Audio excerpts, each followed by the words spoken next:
비가 억수같이 내리던 여름의 새벽. 한 택시기사가 용변이 급한지 인천의 고가도로 아래 잠시 차를 세웁니다. 그런데 길가 수풀 쪽에 어렴풋하게 보이는 물체. 설마 아니겠지 싶었지만 가까이 다가가 보니까요. 쓰러져 있는 사람이었습니다. 이 사람 역시도 택시기사, 이미 숨진 뒤였는데요. 이 범인들이 버리고 간 듯한 피해자의 택시가 발견이 됐지만 수사는 기약도 없이 길어져만 갔습니다. 그렇게 16년이 흐르고 지난 1월 마침내 그날의 범인이 붙잡히게 됐습니다. 오늘 사건연구소는 16년 만에 드러난 택시기사 살해범을 파헤쳐봅니다. 예, 지난 화요일에 반장픽에서 잠깐 소개해드렸죠. 16년 만에 장기 미제 사건이 해결이 됐는데 당장 오늘 아침에 범인 중 한 명이 검찰에 송치되면서 카메라 앞에 섰습니다. 그 영상을 봤는데 죄송합니다. 뭐 어떤 감정도 없어요. 그냥 진짜 참 어처구니가 없었는데 자, 먼저 일단 사건이 일어났던 2007년부터 거슬러 가보죠. 네, 이게 16년 전입니다. 2007년 7월 1일 새벽 3시였는데요. 이날 비가 억수같이 내렸다고 합니다. 이 한 택시기사가 용변이 좀 급했는지 인천의 고가도로 밑에 차를 세웁니다.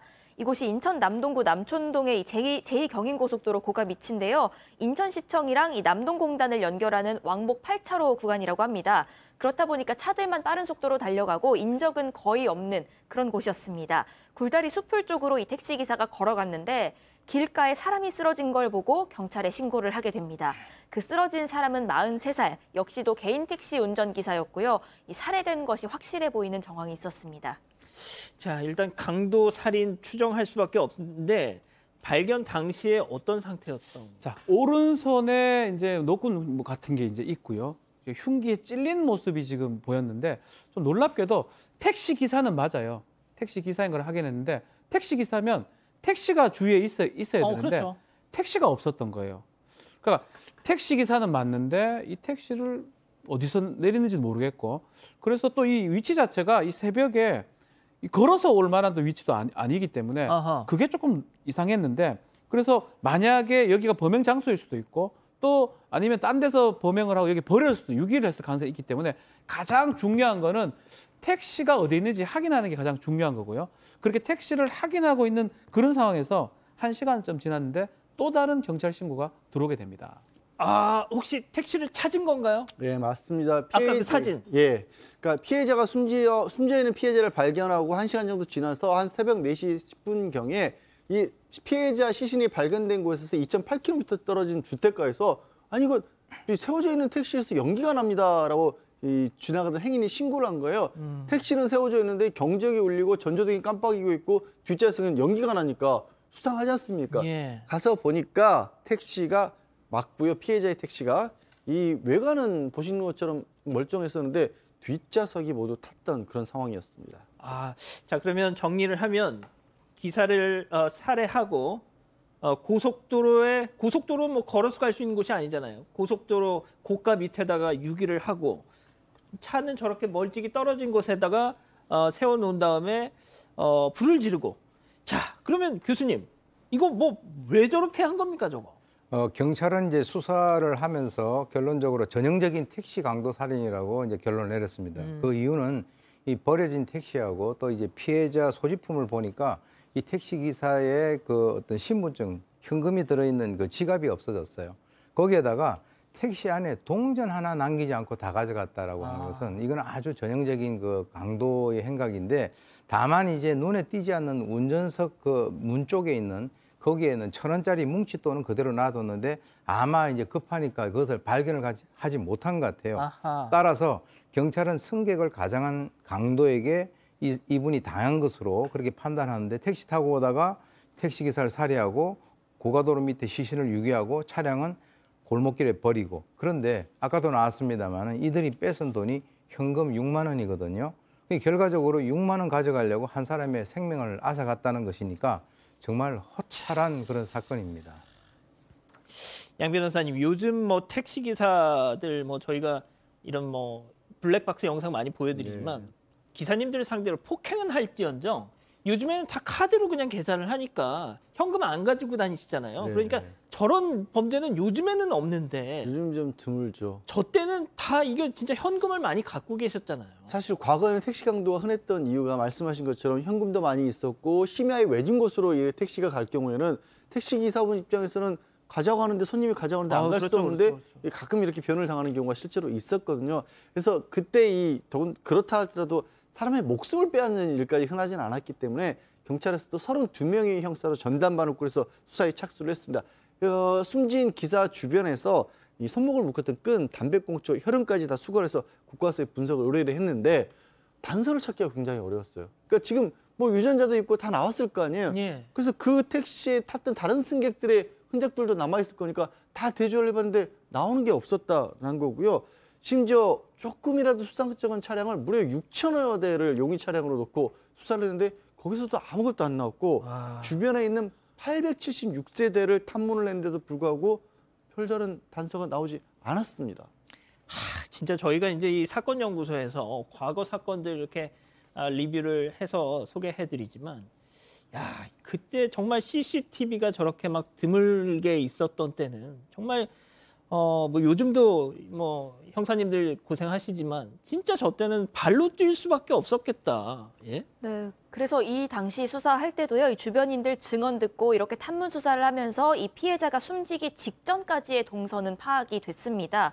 일단 이 숨진 게 7월 1일 새벽이었잖아요. 하루 전날인 2007년 6월 30일에 이 피해자가 친구랑 같이 저녁을 먹었습니다. 그리고 그 친구랑 헤어진 뒤에 그 친구가 밤 10시 반쯤에 이 피해자인 택시기사랑 전화를 했다고 합니다. 그 당시에 이 친구가 택시기사한테 지금 어디냐 이렇게 물어봤더니요. 이 기사가 나 지금 도림동에 거의 다 왔는데 9월동 나이트클럽 쪽으로 이동하려고 한다. 이런 얘기를 했다는 겁니다. 어허. 실제로 그 9월동 나이트클럽 인근이요. 시신이 발견된 곳이랑은 차로 10분 정도 떨어진 곳이라고 합니다. 이 통화를 마지막으로 이 택시기사는 연락이 끊겼고 이후에 숨진 채 발견이 된 건데요. 일단 시신이 발견된 곳에는 CCTV가 없었습니다.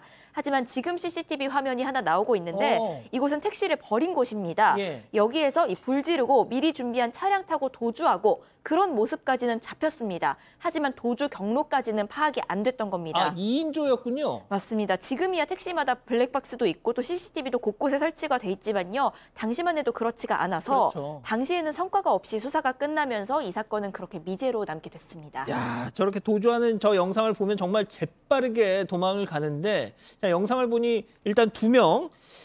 자, 그러니까 이제 결론부터 말씀드리면 16년을 정말 꽁꽁 숨어 살던 저자들 결국 잡혔습니다. 그래서 지금 저희가 이 소식을 전해드리고 있는 것인데 16년 동안 숨겨져 있던 그 단서가 어디서 갑자기 뿅 하고 나타난 건가요? 그게 이제 지난 그 2015년 태안이법, 즉 다시 말해서 살인죄 공소시효가 폐지되는 그 법이 만들어지고 난 뒤에 2016년부터 각 그 경찰 지방청에 미제 사건 전담 수사팀들이 이제 구성이 돼 가지고 거기서부터 이제 수사를 갖다 하게 됐죠. 그래서 2016년에 인천지방경찰청 미제 사건 그 수사팀이 수사 기록을 갖다 넘겨받아 가지고 6년 동안 당시의 기록이라든가 현장 자료를 갖다가 다시 다 분석을 갖다 했습니다. 그렇게 해가지고 통신 수사, 지문 감정, 그리고 이제 관련자 조사, 이 프로파일링, 광범위한 어떤 그 수사 기법들을 갖다 활용해서 수사를 했는데 경찰이 보관을 하고 있던 그 증거물 중에서 하나의 결정적인 그 단서가 새롭게 발견이 됐다는 거죠. 작년 9월인데요. 당시 이제 범인들이 택시에 불을 지를 때 거기에서 차량 설명서 책자에다가 이제 불을 지르는데 거기에서 쪽지문이 발견이 됐다는 거예요. 이전에는 쪽지문으로 개인 특정이 상당히 어려웠는데 요즘에는 과학 수사가 훨씬 더 이제 많은 발전이 있어가지고 그게 좀 가능하게 됐고요. 근데 이 쪽지문이 사실은 범인의 것이 아니었다라고 해요. 저기 사용 설명 지금 그렇습니다. 저기 나오네요. 저기 나오는 거.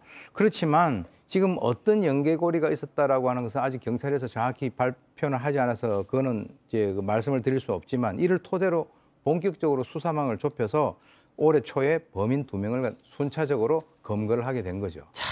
정말 지금부터 저희가 이제 인천경찰청 수사 관계자분의 얘기를 들어보실 텐데 이 경찰분들이 이자들을 잡기 위해서 이 16년의 한을 풀기 위해서 얼마나 정말 노력을 하셨는지를 들어보실 수 있습니다. 한번 듣고 가시죠.